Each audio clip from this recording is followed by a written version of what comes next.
स्वतःला बाळूमामाचा अवतार आहे असं सांगून भोंदूगिरी करणारा मनोहर मामा भोसले याच्या प्रकरणी आता तिसऱ्या आरोपीला देखील अटक करण्यात आली आहे। श्रीगोंदा येथून मनोहर भोसले याच्या शिवसिद्धी ट्रस्टचे नरेंद्र सांगळे याला पोलिसांनी अटक केलेली आहे।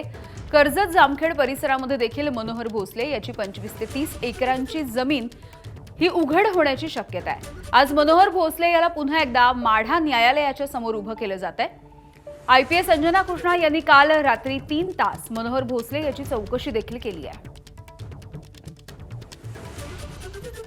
मनोहर भोसले प्रकरणाला नवीन वळण लागलेलं आहे। यामध्ये तिसरा आरोपी नरेंद्र सांगळे याला अटक केलेली आहे। मनोहर भोसलेची जी शिवसिद्धी ट्रस्ट आहे या ट्रस्टचा तो ट्रस्टी आहे आणि मनोहर भोसलेचे सर्व आर्थिक व्यवहार पाहणाऱ्यातला तो एक होता।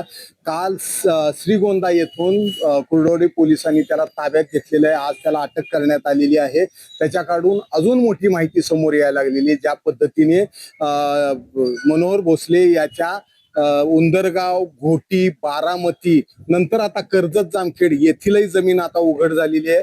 या पद्धतीने अजून किती ठिकाणी यांनी जमिनी घेतलेल्या आहेत, त्याचे आर्थिक व्यवहार कुठले, कुठून पैसे येत होते याचा या 3 दिवसात पोलिसांनी तपास केला होता। काल कुर्डवाडीच्या पोलीस उपाधीक्षा अंजना कृष्णा यांनी जवळ सलग 4 तास त्याची चौकशी करून बऱ्याचशा गोष्टी बाहेर काढल्या होत्या।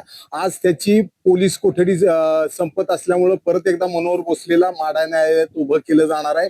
मात्र आज डेव्हलपमेंट घडलेला हा जो तिसरा आरोपी आहे नरेंद्र सांगळे ह्याच्या रूपातून अजून बरीचशी माहिती पोलिसांना मिळू शकणार आहे। याचा दुसरा विश्वासू सहकारी वाघमारे जो आहे तो पहिल्यांदाच आधीपासूनच पोलीस कोठडीत आहे। आता हा दुसरा आरोपी ही पोलिसांच्या हाती लागल्यामुळे शिवसिद्धी ट्रस्ट आणि भोंदूबाबा मनोहर भोसले याचे अनेक कारनामे उघड होण्याची शक्यता आहे। कॅमेरामन अजित देशपांडे सह सुनील दिवाण, एबीपी माझा, कुर्डवाडी।